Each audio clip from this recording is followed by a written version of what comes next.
Après 6 ans, vous l'avez fait en 2008, et depuis 60 ans, et vous tuez, il y a 2000 personnes qui sont mortes. Et vous parlez de l'armée la plus morale du monde, c'est indécent. Monsieur l'ambassadeur, venons-en maintenant à cette question centrale.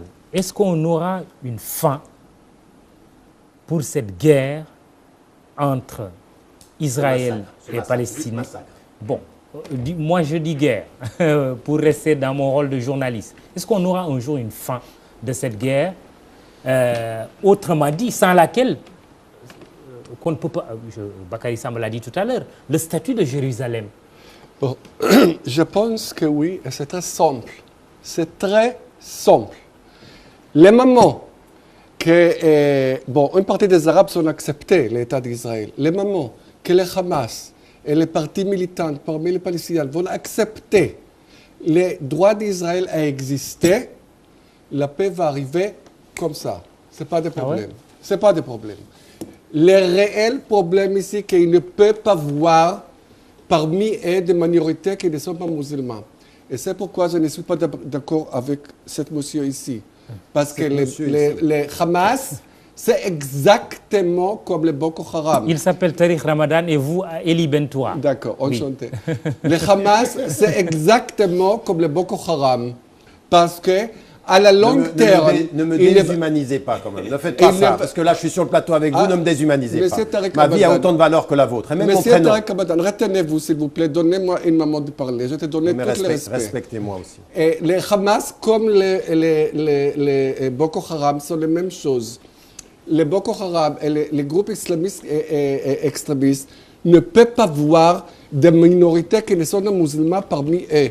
À la long terme, Hamas ne veut pas seulement un pays palestinien, mais il veut être une partie de ce grand pays musulman extrémiste, comme nous avons vu ici en Irak. On parlera du terrorisme, mais répondez de manière précise à ma question. Oui. Donnez-moi développer cette idée, parce que ça, c'est très important. Oui.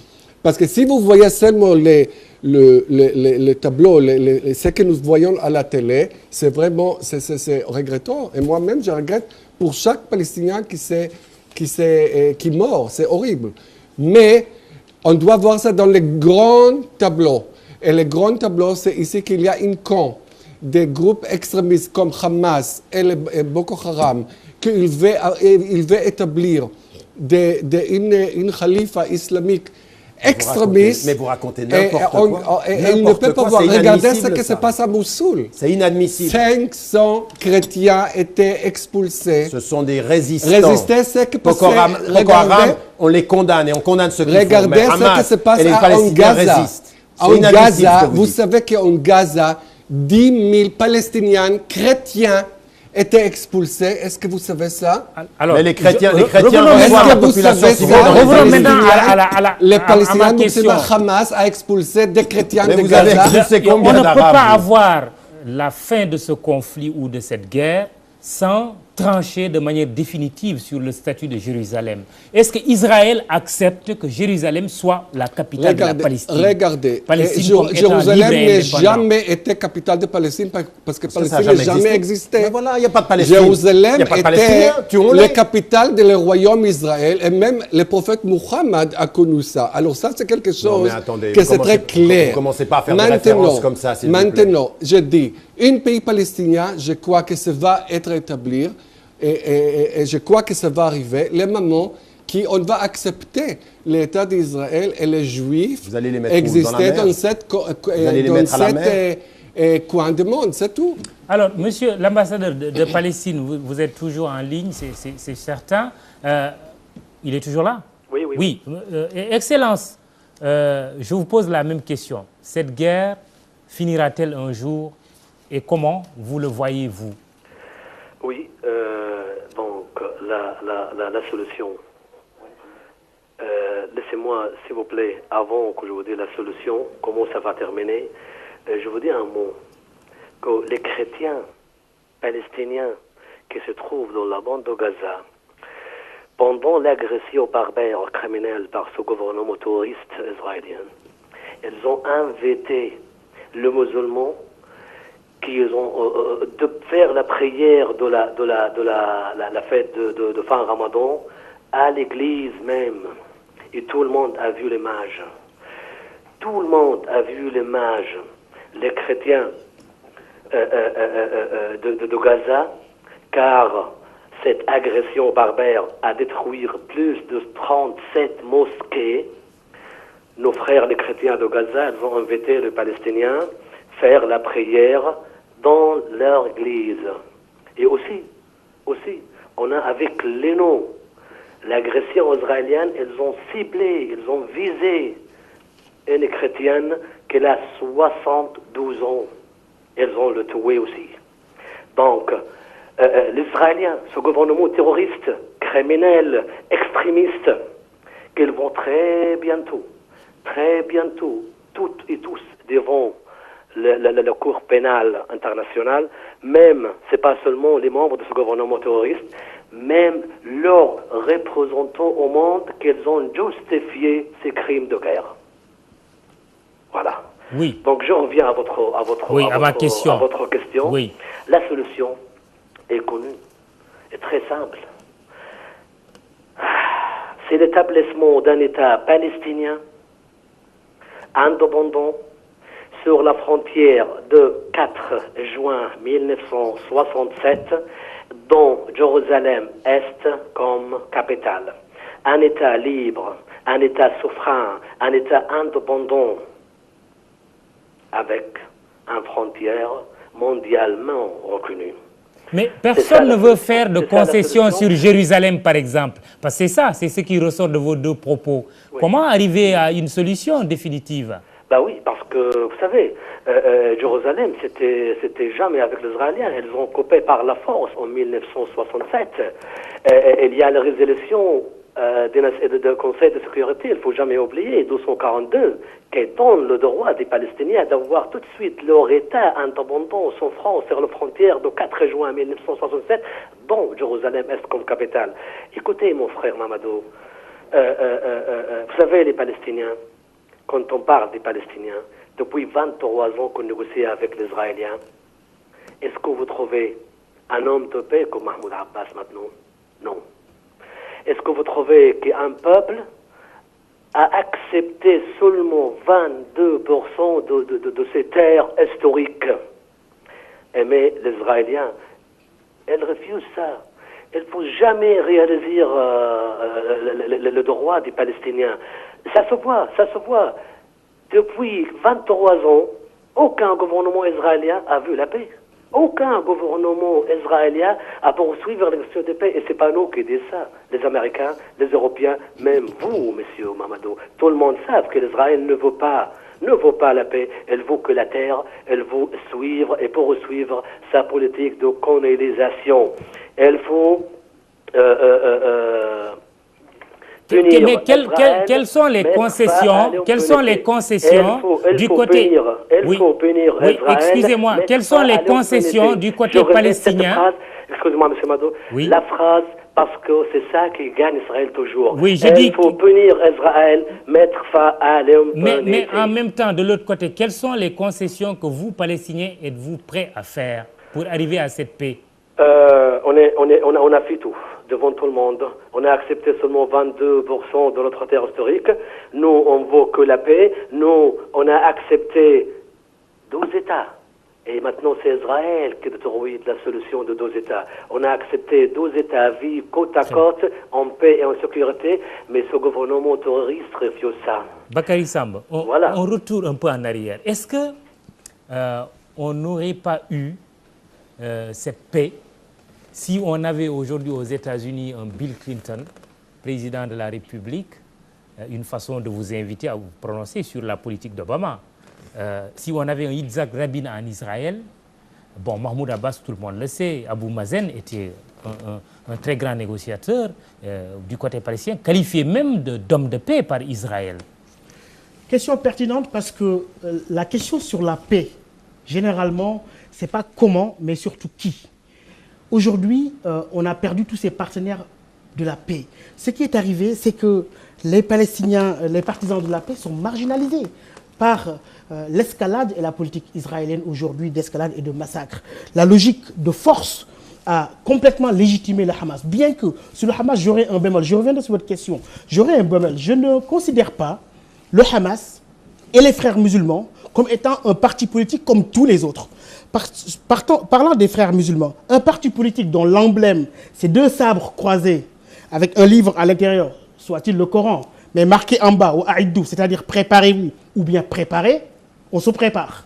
Ce ne sont pas des partis politiques. À la paix ou à la guerre? Je ne sais pas. C'est ça qu'on ne sait pas. C'est ça qu'on ne sait pas dans leur agenda. On ne peut pas mettre sur le même. On ne peut pas mettre sur le même point. Je vous ai écouté, Monsieur Ramadan. Écoutez-moi. Vous perturbez le débat. Vous n'êtes pas devant votre classe. On vous a tout. Je vous ai écouté. Écoutez-moi, s'il vous plaît. Je vous demande un peu de respect, s'il vous plaît. Ça n'a rien à voir. Rien que pour votre rang. Le Hamas est Le un mouvement Hamas. de résistance. Mais vous ne faites pas le cours. Le Hamas, c'est Haraka Muqawama Islamiyya. Mouvement de résistance islamique. Voilà, c'est tout ce que je voulais que vous Il ne faut pas occulter non plus, comme vous avez l'habitude de le faire, la part d'Israël dans la création du Hamas pour affaiblir Yasser Arafat après de 87 avec la deuxième intifada.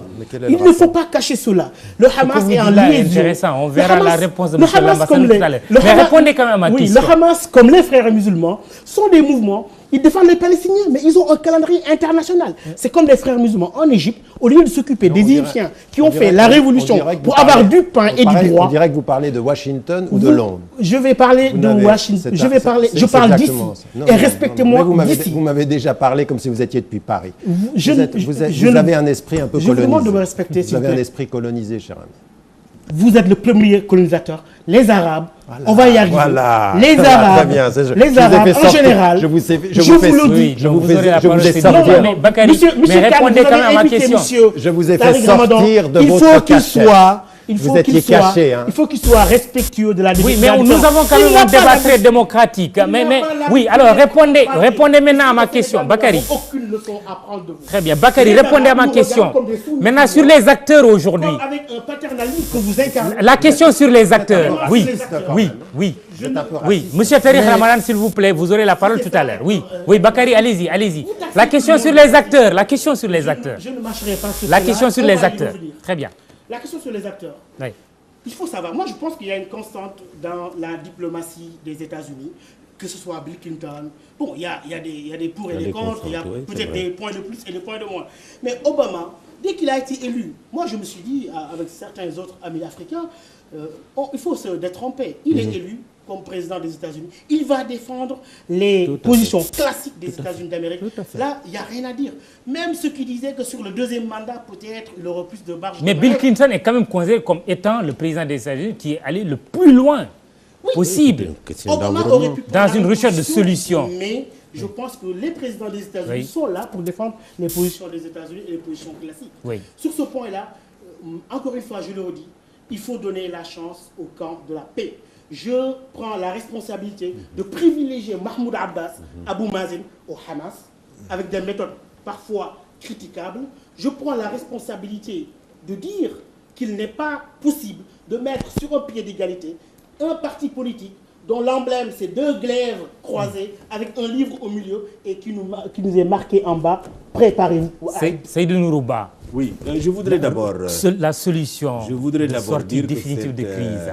Ce débat est important, mais ce n'est pas autour de cette table qu'on va trouver la solution. Je crois que la solution, c'est d'abord que les partis concernés, intéressés, impliqués, se déterminent à rejoindre le processus de paix. C'est là où on négocie. Vous avez parlé tout à l'heure du statut de Jérusalem, mais ça fait dans un package. Tout à l'heure, le professeur Samb, vous avez bien fait d'expliciter ce que je disais sur Yasser Arafat, feu Yasser Arafat. J'ai dit qu'il a fait beaucoup de concessions. Beaucoup de concessions. Et en retour, il a reçu que très peu, sinon il n'a rien reçu. Je voudrais également préciser à l'endroit de certains ici qui ont dit que même les résolutions du Conseil de sécurité ne sont pas contraignantes. Je suis désolé. Dans le cadre du chapitre 7, quand la paix et la sécurité internationale est menacée, ces résolutions sont exécutoires. Et les Nations Unies sont habilitées à faire respecter le droit par la force internationale. Combien de résolutions mentionnent l'article numéro 7? Oui, mais... Combien, je te pose une question. Combien de résolutions à la Conseil de sécurité? Parce que 2. Non, oui, mais Deux. j'arrive. Et ça n'a rien à voir avec Israël. Non, non, j'arrive. C'est du Nourouba. J'arrive. Ce que je voulais dire, c'est qu'il ne faut pas dire aussi que les résolutions ne sont pas C'est contraignantes. important, mais ce n'est pas Oui, un contrat. mais je rappelle un peu que nous avons été membres du Conseil de sécurité et j'ai siégé pendant 2 ans au Conseil de sécurité. J'ai eu à assister à 53 réunions formelles en 88, 55 réunions informelles, ça fait 100 et quelques, et en 89, 80 réunions de consultation formelles et 83 réunions informelles. Donc, si idiot serais-je, j'aurais pu comprendre quand même au bout de 200 à 300 réunions quels sont les mécanismes. Bon, je dis encore une fois que dans le cadre du chapitre 7, quand la paix et la sécurité internationale sont menacées, les Nations Unies ont le droit de défendre les conventions internationales et la loi internationale par la force contraignante. Et justement, nous voyons que ce conflit israélo-palestinien menace grandement la paix et la sécurité internationale. Vous avez parlé même de terrorisme. On va en parler. Pour Oui, pas anticiper. mais tout à l'heure. Oui. Mais d'autres ont parlé de droit à la résistance. Mais c'est là l'usage de la force. Je crois que même dans l'armée, il y a ce qu'on appelle, vous avez le droit de résister quand l'ordre est illégal ou l'ordre ne respecte pas certains principes généraux. Un peuple a besoin de sécurité, un peuple a besoin de paix. Et je crois que cette question ne peut pas être résolue autour de cette table. Vous avez fait une émission spéciale pour un cas spécial, mais je crois que les partis doivent rejoindre le processus de paix. Monsieur l'ambassadeur, avant d'arriver à Tariq Ramadan, parce que c'est important, êtes-vous prêt aujourd'hui à rejoindre la table des négociations? Oui, Entre-temps, vous aurez quand même à répondre à quelque chose de très Oui, important. Avez-vous participé à la création du Hamas comme l'a soutenu Je voudrais rejoindre mon collègue ici, et je suis d'accord avec vous 100%. Et le dialogue est direct entre nous et les Palestiniens, cela va amener la paix et la résolution de ce conflit qui a amené beaucoup de souffrances et beaucoup de tragédies parmi les Palestiniens et même parmi les Israéliens. Et Israël, vous avez mentionné qu'Arafat a fait beaucoup de concessions. Même Israël a fait beaucoup de concessions. N'oubliez pas, ces territoires, la Cisjordanie et la bande de Gaza, étaient dans les mains des pays arabes jusqu'en 1967. Pourquoi il n'a pas établi un pays palestinien? Ils pouvaient faire ça. Ils n'ont pas fait ça. Oui. Alors ça, c'est une question qu'on doit réfléchir. Maintenant, regardez, maintenant il y a un problème, nous devons résoudre ce problème. Le problème est pour parler entre nous et les Palestiniens, c'est difficile, ce n'est pas autour de cette table. Et je crois qu'il y a des choses qui sont difficiles et des choses qui sont moins difficiles. Est-ce que l'assassinat d'un Yitzhak Rabin ne trahit pas ce que vous êtes en train de dire aujourd'hui? Votre volonté de paix. De quelle façon? Parce qu'Yitzhak Rabin, son assassinat a interrompu un processus Il était de paix qui était très bien lancé. Regardez, c'était un criminel israélien qui a assassiné notre premier ministre et je suis désolé par rapport à ça. Mais vous savez toujours, vous pouvez avoir une personne qui est un peu fou ou psychopathe, il peut faire des choses. Et ça ne dit rien par rapport à la politique. Et la Hamas, vous avez participé à la création du Hamas, vous, Israël? Comment nous avons... De quelle façon? De quelle façon? Et c'est ce que soutient Bakary Samb. En tout cas, ils ont aidé à l'émergence d'un autre leadership qui pourrait concurrencer Yasser Arafat. Qui exploite et instrumentalise et ça, les questions palestiniennes. Comme certaines puissances ont participé à de Ben Laden et ça leur a retombé. Professeur Bakary, c'est comme vous avez dit, dans le bout de Hamas, il y a une chose plus grande qu'Israël. Et ça, on doit comprendre. Tariq Ramadan, faites-vous partie de ceux qui pensent que tant que les États-Unis auront intérêt pour perpétuer leur puissance et imposer leur puissance au monde, auront intérêt à soutenir Israël comme ils soutiennent ce pays, il n'y aura jamais de paix dans cette partie du monde, au Proche-Orient? Écoutez, laissez-moi vous dire 2 choses. Michel Warschawski est un militant des droits de l'homme juif israélien. Et de l'intérieur, il nous dit, quand un chef de cabinet israélien parle, écoutez bien ce qu'il dit parce que souvent il parle très franchement. Et ce qu'il dit, ce chef de cabinet, du Premier ministre, et dire nous n'avons pas à avoir peur des États-Unis parce que notre influence est déterminante sur la politique américaine. Et en fait, ce n'est pas dans le sens où les Américains soutiennent les Israéliens, c'est qu'Israël avance et les Américains ne disent rien. Pourquoi? Parce que vous ne pouvez pas être président américain aujourd'hui sans le lobby sioniste américain. Et qu'il y a une grande peur. On a espéré que Barack Obama allait avoir une nouvelle politique. Il ne l'a pas fait. Vous semblez être très très séduit par la politique de Bill Clinton.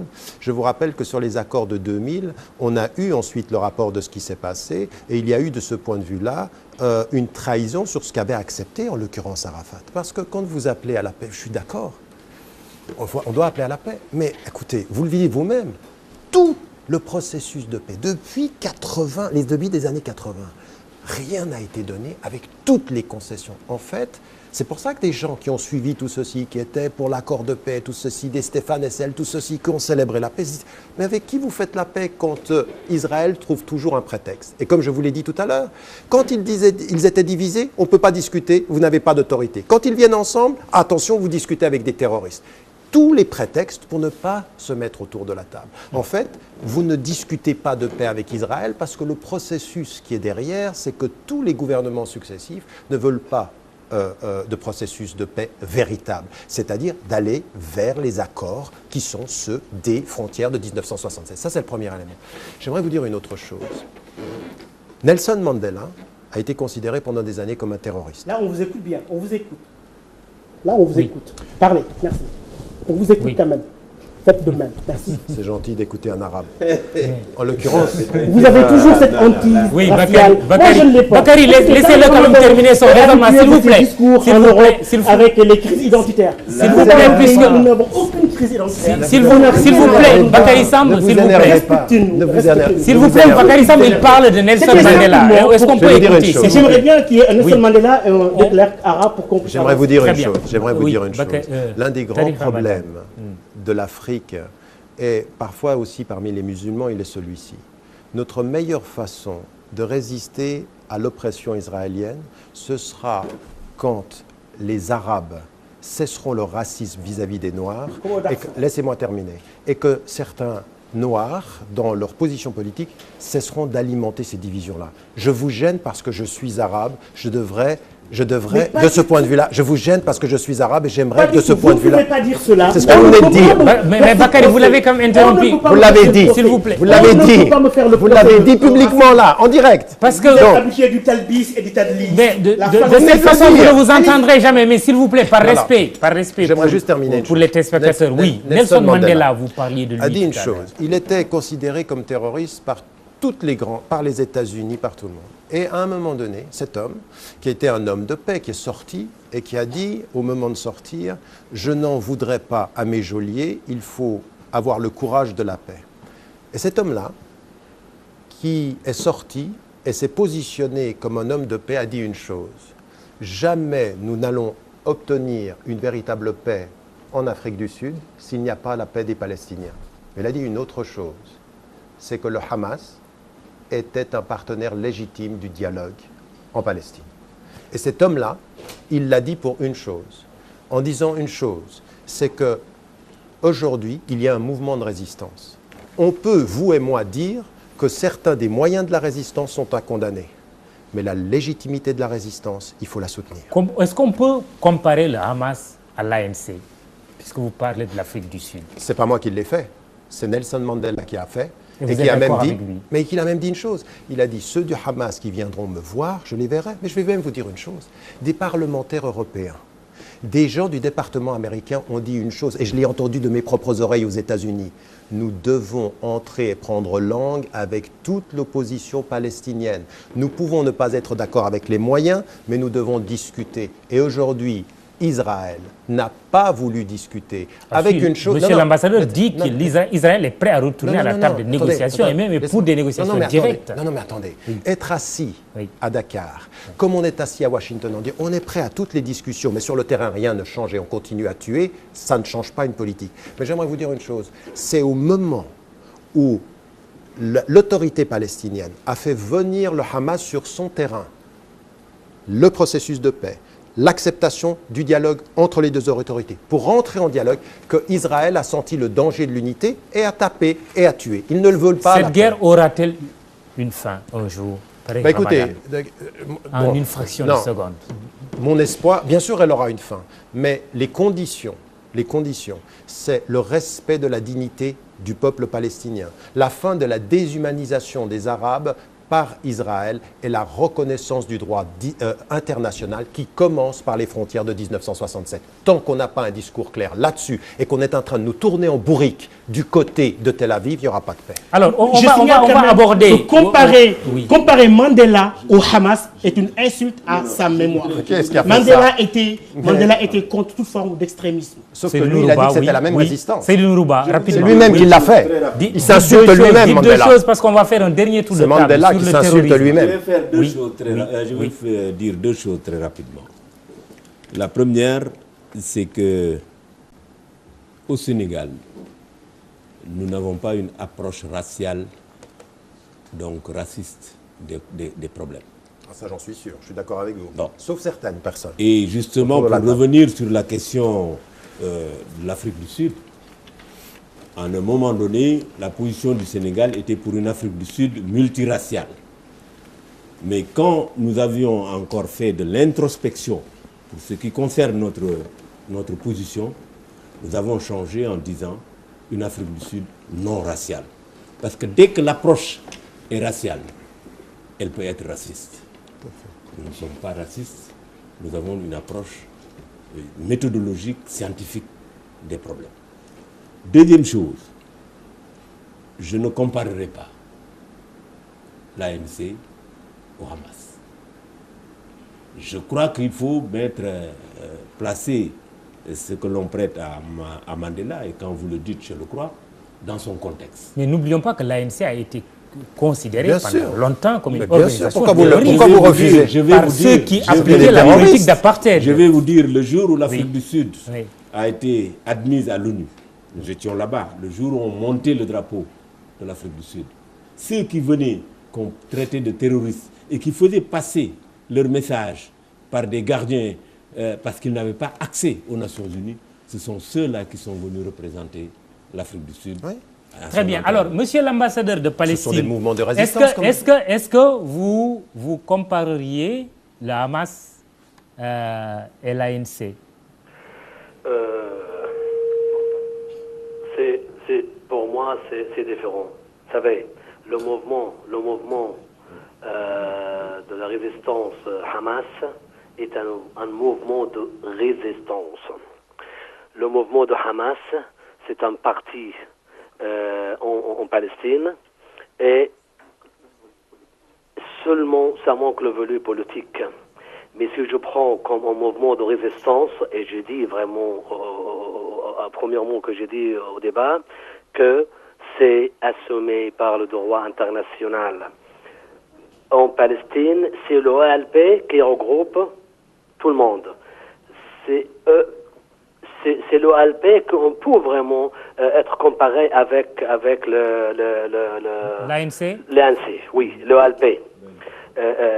Hamas, c'est un parti politique en Palestine, c'est un mouvement de résistance qui résiste l'occupation, qui résiste. Mais M. Tarek Ramadan dit quand même, il reprend des propos de Nelson Mandela, qui a eu aussi dans son combat à évoquer le Hamas. Est-ce qu'il faut ignorer cela? Vous savez, Nelson Mandela... Votre Excellence, je dis simplement une chose pour clarifier ma position. Oui. Je dis simplement qu'on ne peut ne pas être... Mais laissez-moi terminer, lui m'écoute. Vous en rajoutez, vous aussi. Oui, M. Tarek Ramadan. Je dis simplement une chose. Je dis simplement qu'en termes, ce qu'a dit Mandela, et qui a été très juste, il y a une occupation et il y a une politique injuste. Ce que fait le Hamas, c'est d'être, ce que vous venez de dire, un mouvement de résistance. Maintenant, on peut être critique sur l'idéologie ou être critique sur les moyens, mais on ne peut pas ne pas reconnaître ce que vous venez de dire vous-même, que c'est un mouvement de résistance. C'est tout ce que je veux dire. Monsieur l'ambassadeur. Oui. Voilà, donc je suis tout à fait d'accord avec vous, docteur Ramadan. Hein. Je n'ai pas dit que ça, j'ai dit que vraiment c'est un mouvement de résistance. Donc l'OLP, vraiment, on peut le ALP de la Palestine qui est représentant légitime est unique pour le peuple palestinien, qu'on peut comparer avec le LC, mais seulement je dois vous confirmer, il ne faut pas traiter Hamas comme le prétexte qu'utilisent les Israéliens, comme c'est un mouvement terroriste du tout, c'est un mouvement de résistance assumé par le droit international. Alors, justement, dernier thème, vraiment, on y va pour le dernier tour de table, Excellence, c'est le terrorisme, la question du terrorisme dans le monde. À quoi renvoie, selon vous, cette notion de terrorisme? Le terrorisme est-il l'apanage de l'islam et du monde musulman? Parce qu'il y a beaucoup de confusion à ce niveau. Ça se voit. C'est toujours vraiment un prétexte qu'utilisent les Israéliens. Malheureusement, je dis ça parce que j'ai déjà dit et je répète, je dois répéter tout le temps, il ne faut jamais comparer le mouvement de Hamas. Il faut le mentionner comme un mouvement de terrorisme. Du tout. Hamas, c'est un vraiment mouvement de résistance. C'est fait partie du peuple palestinien. Tous les mouvements de Hamas sont des Palestiniens. Et comme vraiment, il y a le djihad, il y a le Fatah, il y a le Front National Palestinien, il y a le Front Populaire Palestinien. Donc, ça c'est... Oui. C'est vraiment, si je vous dis, c'est où le groupe terroriste, c'est Stern et Argonne. C'est Stern qui a été formé en 1947 par l'ancien premier ministre israélien Yitzhak Shamir, et l'Argonne qui a été fabriqué en 1948 par le premier ministre ancien Menachem Begin. C'est ça le terroriste.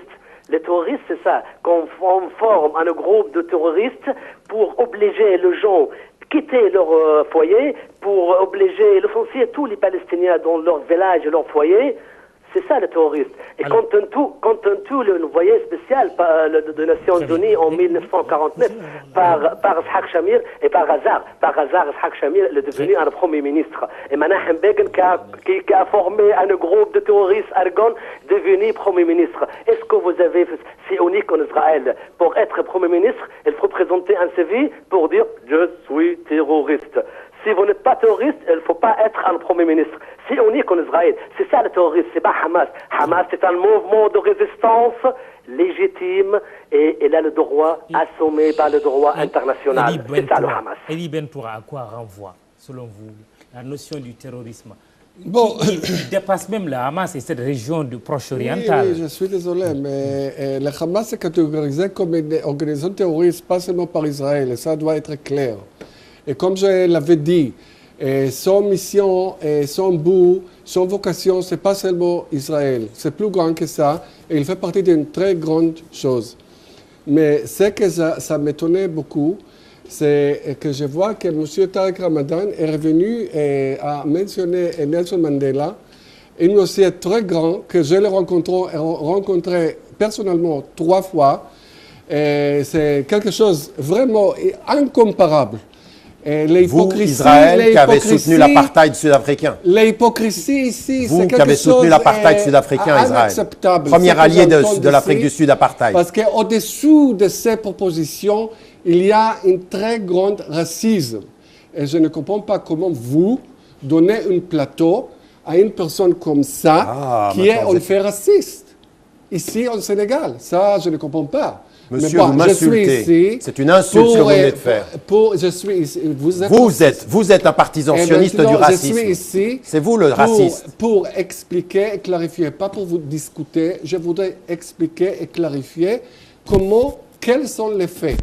Bien sûr qu'il y a beaucoup de choses à régler entre nous et les Palestiniens.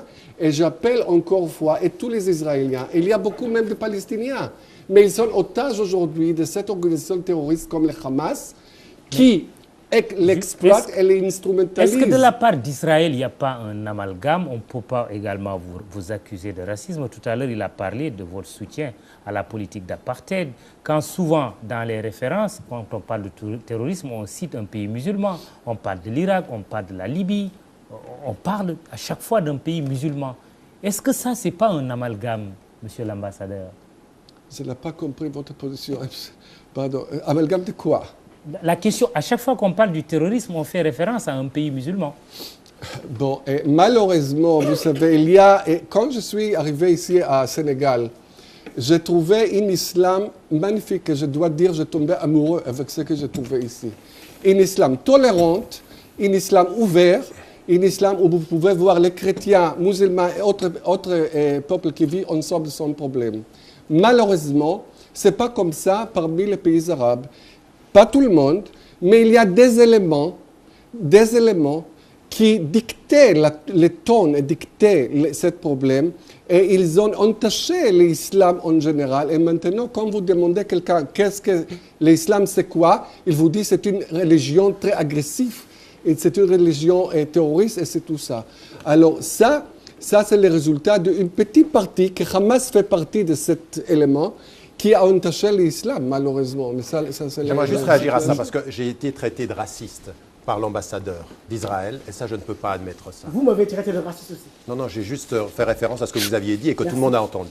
Vous avez dit, les Arabes sont... Non, mais voilà. Vous êtes servi. J'ai juste cité ce que vous aviez dit. Et si vous êtes du côté de l'ambassadeur non, israélien, c'est très bien. Ne faites pas cet amalgame. Ne faites pas de Tadlis et de Talbis. Encore. D'accord, très bien. J'aimerais juste dire une chose. Monsieur, vous m'avez insulté et vous m'avez traité de raciste dans cette Afrique que je visite depuis 30 ans et qui est mon continent.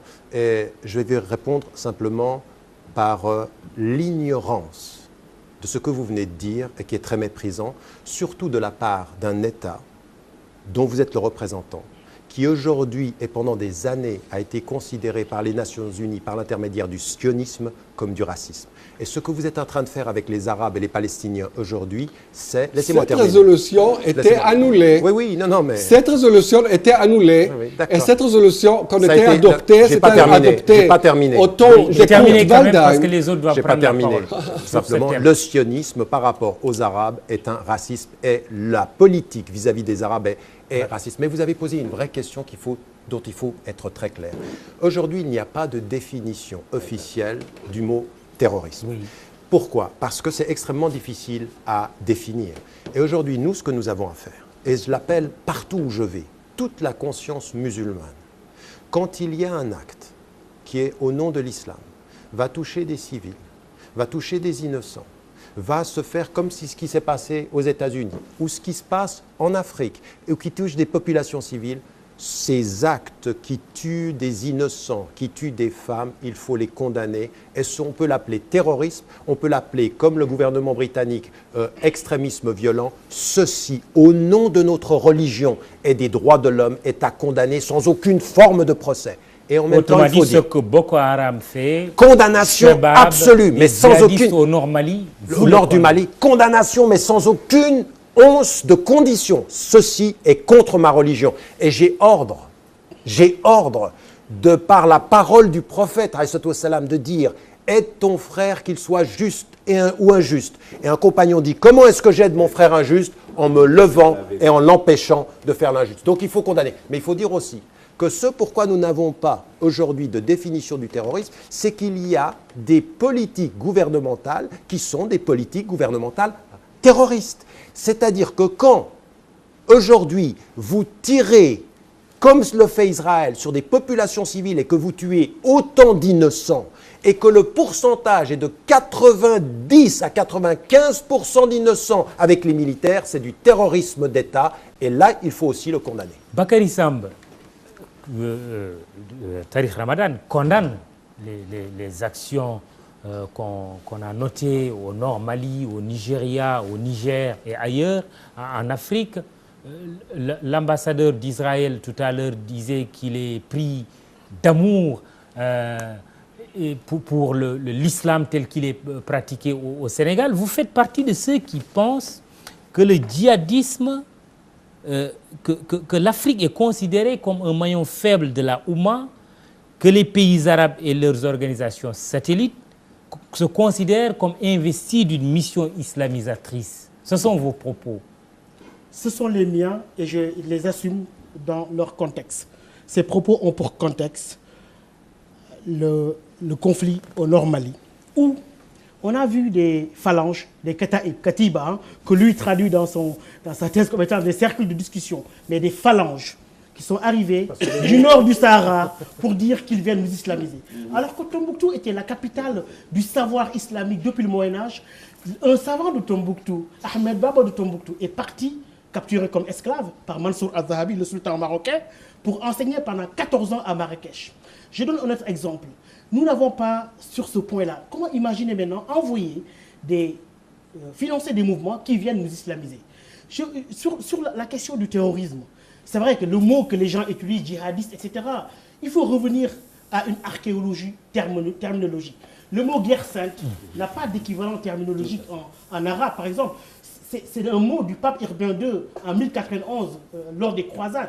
Mais ce sont des musulmans eux-mêmes qui prennent ce mot et qui l'utilisent à tort et à travers. C'est le Moujao, mouvement pour l'unicité, le djihad, etc. Mais un savant avait dit ceci, de très important. Et mon analyse du terrorisme, mon analyse du djihadisme n'est pas dictée ni par l'Occident, ni par Washington, ni par Paris. Je m'inspire de cet écrivain qui donne à son ouvrage le titre suivant.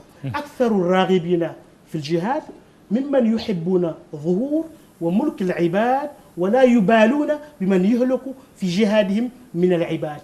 La plupart de ceux qui s'adonnent à ce qu'ils appellent eux un djihad, c'est des gens qui veulent seulement qu'on les médiatise, qu'on parle d'eux, qui cachent d'autres frustrations derrière le mot djihad. Et man yamliku al-ibad, ils veulent dominer les corps au lieu de conquérir les cœurs. Et la troisième phrase m'intéresse beaucoup. Ils s'en fichent pas mal de nombreuses victimes de leur djihad. Vous savez qui a dit ça? Tariq Ramadan? C'est Cheikh Moussa Kamara de Gankel. Monsieur Khan pourra vous amener visiter ce village dans le Fouta. Pour dire qu'ici en Afrique, ce que je condamne, c'est cette forme de paternalisme. Je suis complètement d'accord avec ça. C'est cette forme de très bonne citation. De paternalisme, oubliant que Cheikh Ahmadou Bamba, vous avez déjà appris qu'il disait que mon djihad, c'est quoi? Mon combat, c'est sur la science, la piété. La piété. Justement, est-ce que l'Afrique a des ressources qui lui sont propres pour s'en sortir par des méthodologies paternalistes, on veut détruire les confréries. À Touba, vous avez entendu des salafistes ou des wahhabites financés pour détruire l'enseignement de Cheikh Ahmadou Bamba. Et ça crée des heurts. On nous met la conscience islamique, les frères musulmans. Alors qu'aujourd'hui, la priorité de l'Afrique, ce n'est pas l'extrémisme, ce n'est pas les frères musulmans, ce ne sont pas toutes ces idéologies salafistes et wahhabites financées aujourd'hui par le monde arabe, et c'est le développement, mais justement, c'est la lutte pour le savoir, pour la connaissance, pour que si vous permettez à monsieur l'ambassadeur qui est tombé amoureux de l'islam au Sénégal, mais qu'est-ce que vous dites quand justement, attendez 2 secondes, qu'est-ce que vous dites quand justement ces confréries au Sénégal condamnent l'intervention israélienne? Bon, vous savez, les conflits israélo-palestiniens, il y a normalement ceux qui comprennent la position israélienne et ceux qui sont contre les positions israéliennes. Et même moi, et même les Israéliens n'aiment pas voir toutes les victimes que nous voyons aujourd'hui.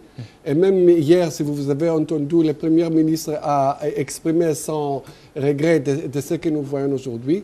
Mais n'oubliez pas que parmi les 1600 victimes à Gaza, plus de 400 sont combattants de Hamas. Ouais. Ça doit être clair. Il y a quand même 1200 jusqu'à présent qui sont des civils. C'est énorme, c'est regrettable. Monsieur Seydou Rouba, sur cette question du terrorisme dans le même sillage, l'Afrique peut-elle constituer, à travers son islam, si nous prenons l'exemple du Sénégal, comme une alternative par rapport à cette question terroriste? Oui, mais moi je dirais très simplement que l'islam est universel. Il y a des principes directeurs. L'islam, c'est la tolérance, c'est le respect de la différence, c'est le respect de la dignité humaine. Je crois que si nous partons de ces principes, nous ne pourrons pas dire qu'il y a un islam arabe, il y a un islam africain, il y a un islam asiatique et autres. Maintenant, comment on traduit la djihad? La djihad, le peu que je connaisse de l'arabe, c'est d'abord le djihad nafs. On lutte contre soi-même, contre ses penchants, contre ce qu'on veut à mort. C'est un mysticisme. On te demande de dépasser le matériel. Et c'est ça, la vraie... On traduit, je crois, de manière injuste par... en français, on parle de... Non, non, il y a une guerre religieuse. Ce n'est pas exact du tout. Donc, l'islam, je dis toujours, je l'ai dit à des journalistes d'ailleurs, de vos amis, je dis quand j'ouvre un journal, je vois qu'on mentionne un marabout qui a violé une fille de 16 ans, je dis, vous portez préjudice au marabout. Ce n'est plus un marabout dès qu'il viole. C'est un violeur qui se dit marabout, mais il ne l'est plus. Parce qu'il y a des valeurs quand même qui distinguent le leader, qu'il soit le leader politique, le leader religieux ou le leader social. Dès l'instant qu'il passe à travers ces valeurs, je crois qu'il ne faut plus l'appeler comme il est. Deuxième chose, je crois qu'il faut découpler l'islam du terrorisme. Ce n'est pas juste. Ce n'est pas du tout juste. Quand l'ambassadeur nous dit qu'il est tombé amoureux de l'islam au Sénégal, jusqu'à preuve du contraire, moi je pense que nous pratiquons ce que l'islam nous dicte au Sénégal. J'ai été ambassadeur en Algérie pendant 16 ans. Alors, l'Aïrahmou, le leader du Hamas qui était là-bas, je lui ai organisé une visite au Sénégal. Il est venu, il est reparti, il m'a invité à dîner et il m'a dit l'islam que j'ai vu au Sénégal, c'est cet islam-là qu'il nous faut. Je dis au Sénégal, vous pouvez croire, pratiquer, vous pouvez croire ne pas pratiquer, vous pouvez ne pas croire ne pas pratiquer. Et l'État est là pour sauvegarder les droits. Mais malgré tout ça, il y a un rapport quand même de la CEDEAO il n'y a pas très longtemps qui a dit que le Sénégal n'était pas à l'abri. Non, non, c'est différent. Ce que je dis, c'est différent des menaces. Pour ne pas dire de menaces terroristes. Non, non, c'est différent des menaces. Mais on est menacé, c'est certain, parce que justement, ces vendeurs de morts ne veulent pas du tout des États qui sont équilibrés, qui sont au juste milieu, comme le dit la sainte religion de l'islam. Je ne suis pas extrémiste. Et le professeur Samba a dit une chose d'extraordinaire. C'est ce que j'appelle la quête du savoir. La quête du savoir, et on a parlé de la route de l'esclavage, on a parlé de la route de la soie, mais on n'a jamais parlé de la route du savoir. Et la religion musulmane est une religion qui vous force à aller conquérir le savoir là où il est, même si c'est en Chine, à l'époque. Ouais. Donc, pour moi, il n'y a pas, comme il l'a dit, Tarek, il n'y a pas encore de définition au niveau des Nations Unies sur le terrorisme. Parce que qui dit terrorisme dit résistance, pour certains. Les mouvements de résistance ne sont pas des terroristes. Mais justement, c'est ce qui... En Afrique, nous avons pu avoir une définition, mais assez kilométrique. Et je crois qu'au niveau du monde arabe, il n'y a pas également une définition du terrorisme. Oui. Si alors, ça veut dire que c'est un concept difficile à cerner, mais parce qu'il y a des positionnements politiques et des positions politiques qui font que ce n'est pas demain qu'on sera... Mais nous devons lutter tous contre le terrorisme.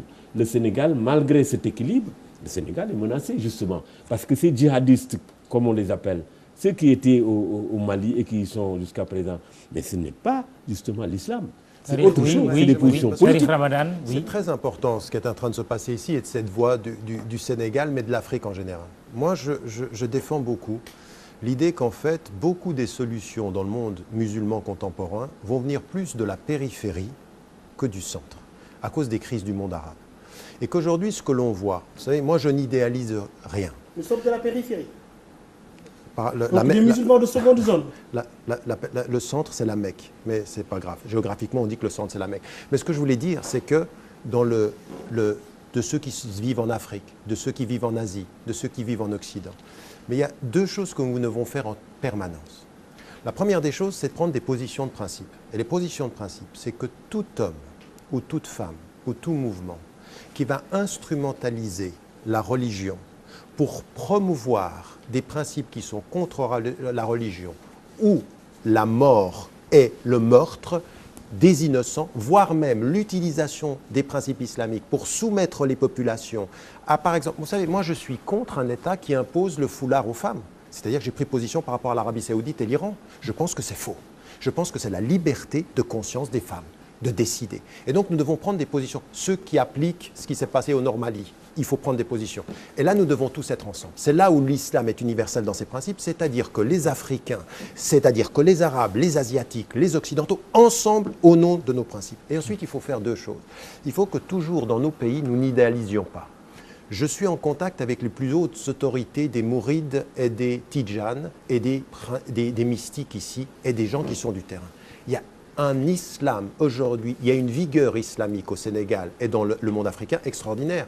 Mais il faut toujours qu'on soit vigilant par rapport à nous-mêmes. Vous savez ce qui manque au Sénégal? Beaucoup d'éducation, beaucoup de connaissances de l'islam, une autonomie, un esprit critique. Mais tout le monde en a besoin. Donc ne nous idéalisons pas nous-mêmes en disant nous sommes là. Non, il y a une formidable potentiel. Je viens d'une rencontre hier avec des jeunes qui travaillent dans la solidarité. Oui. Nous étions ensemble hier et on voit des jeunes de 25 ans, de 30 ans, de 20 ans qui sont en train de manifester un esprit solidaire. Et ça, c'est quelque chose qu'il faut qu'on célèbre. Un esprit critique, de l'éducation et la condamnation de ce qui doit être condamné. On retourne au téléphone avec Monsieur l'ambassadeur et c'est pour terminer. Oui, s'il vous plaît, Monsieur l'ambassadeur de Palestine. Monsieur l'ambassadeur de Palestine, s'il vous plaît. Oui, mais si vous avez quelque chose à ajouter, allez-y très rapidement parce que nous sommes au terme. Je vous en prie. Oui. Il y a comment on l'appelle encore? Il y a l'inculture religieuse et la pauvreté. Qui sont les deux mamelles du terrorisme. Justement, monsieur l'ambassadeur de Palestine, est-ce que justement... Oui, vous me permettrez quand même de terminer. Il faut bien qu'on termine. Une dernière phrase. Une dernière phrase. Sur cette nécessité de réformer, de faire évoluer les choses, d'éduquer les masses, Cheikh Hadji Malick Sy de Tivaouane a dit quelque chose de très important. Il avait attiré notre attention sur ces lectures trop littéralistes, en disant très souvent « La tartaroubi » ne vous faites pas emporter par l'apparence des textes. Sur ce point précis, je rappelle qu'il ne faut pas faire l'amalgame islam et terrorisme. Un rapport, il y a 2 ans, avait souligné ceci, que 94% des actes terroristes dans le monde sont le fait de non-musulmans. Et sur ce point précis, je pense qu'aussi, il faut qu'on respecte, malgré un islam universel, les gens dans leur diversité, dans leur culture. Parce que c'est un tasawwuf que certains mouvements veulent combattre aujourd'hui. Ils veulent simplement déstructurer notre continent. Et je pense que nous avons besoin tous ensemble que chacun apporte sa pierre dans cet édifice qui est l'islam, mais aussi dans la civilisation de l'universel, pour parler comme ça. Monsieur l'ambassadeur à Al-Fara, est-ce que certains groupes qui font référence à l'islam et qui pratiquent des actions violentes ne rendent pas finalement un mauvais service à l'islam? Est-ce que ce n'est pas ça qui a amené cette confusion entre terrorisme et islam? Oui, bien sûr. Je suis vraiment tout à fait d'accord avec vous, mon frère Amadou, et surtout que je veux vraiment mentionner que les Palestiniens, ils ont condamné tous les actes d'agression commis par quelques groupes de l'islam, mais il faut que je bien conformer, et je revenir à notre sujet principal. Hamas ne fait pas partie de ces groupes du tout. Et n'accepte jamais considérer Hamas qui a fait partie. Hamas, comme je répète, je confirme, c'est un mouvement de résistance contre une occupation à notre terre. Et je veux vraiment bien confirmer qu'Israël est le premier soutien de l'apartheid et de racisme au monde. Et concernant l'islam ici au Sénégal, vraiment, c'est l'islam de la tolérance, c'est l'islam de la justice. C'est pourquoi... Pour une fois, vous et monsieur l'ambassadeur d'Israël, vous êtes au moins d'accord que nous avons un islam que vous aimez tous ici au Sénégal. Mais quand est-ce que vous accepteriez de partager le plateau avec l'ambassadeur d'Israël, Excellence? Une minute seulement. Donc l'islam au Sénégal, c'est l'islam de la tolérance, c'est l'islam de la justice. C'est pourquoi tout le monde a vu que toutes les familles religieuses, tous les imams, tous les oulémas, qu'elles ont fait leur prière, la fête de Al-Aïd, c'était pour condamner l'agression barbare israélienne. Bon, même si nous avons eu droit quand même à 3 corités, hein, ça aussi c'est une autre façon de pratiquer notre islam, assez bizarre. De vous, elle a essayé de faire tout, mais tous les imams, tous les ulémas, ils ont fait la prière de Al-Aïd contre lui, contre son gouvernement, contre l'État. Bon quoi? Très bien. Merci. Vous savez pourquoi? Parce que le Sénégal, la famille religieuse, les imams et ulémas, elle soutient la justice. Elle soutient le noble cause et elle considère la cause palestinienne, c'est une juste cause, une noble. C'est pourquoi tous mes respects et tous mes remerciements pour les familles religieuses au Sénégal, pour les imams, pour nos frères au Sénégal, chrétiens ou musulmans. Et moi, je fais rien, c'est eux-mêmes qui font par moi. Et moi, je peux sortir, je prends ma voiture et je pars où je veux. Bon, quoi? Parce que je suis chez moi. Très bien. Tout le Sénégal, chrétiens et musulmans avec moi. Merci, monsieur l'ambassadeur. Un seul mot, vraiment, je dois le dire, que les criminels de guerre, le gouvernement de Netanyahou et tous leurs représentants au monde, qu'ils ont justifié le crime contre l'humanité et les crimes contre le réel, elles vont tirer devant le cour pénal international. Très bien, va tirer tout. Parce que quelqu'un qui justifie les crimes de guerre, c'est un criminel. Merci, monsieur l'ambassadeur. Peut-être le début des négociations entre vous deux. Vous considérez que nous avons un bon islam au Sénégal. Excellence. Vous étiez prêt à partager ce plateau avec votre collègue palestinien? Je vous l'avais dit. En Israël, il y a un grand rapport. Pour être précis. Oui, l'ambassadeur de Palestine, je le connais et je ne comprends pas pourquoi il ne vient pas ici. Vous n'avez jamais partagé une table? Non. J'espère. Je suis prêt de l'inviter chez moi, il n'y a pas de problème. Très bien. Il y a une autre chose que je voudrais rectifier. Non, vous pouvez comprendre. Je pense qu'on peut comprendre l'ambassadeur palestinien. Qu'en Israël, il y a des Palestiniens qui sont sains dans les institutions israéliennes. En Israël, il y a des Palestiniens qui se soignent des hôpitaux israéliens. Il y a des commerces entre Israéliens et Palestiniens. Et il y a 40 000 Palestiniens qui travaillent en Israël. Alors je ne comprends pas pourquoi là-bas, il y a même pour-parole entre Mahmoud Abbas et des leaders palestiniens et israéliens. Pourquoi là-bas c'est possible et ici c'est pas possible? Ça, je ne comprends pas. Peut-être que ce sera possible un jour sur ce plateau. En tout cas, merci d'être venu à ce débat consacré à la crise palestinienne et également à la question du terrorisme dans le monde. Merci à toute l'équipe au niveau de la rédaction, la direction aussi de la télé, ainsi que du côté de nos réalisateurs au plan technique, de nous avoir accompagnés. Merci à vous de nous avoir suivis. Rendez-vous très prochainement sur cette antenne pour un autre débat. Merci, au revoir, bonsoir. Laissez-nous le soin de vous remercier.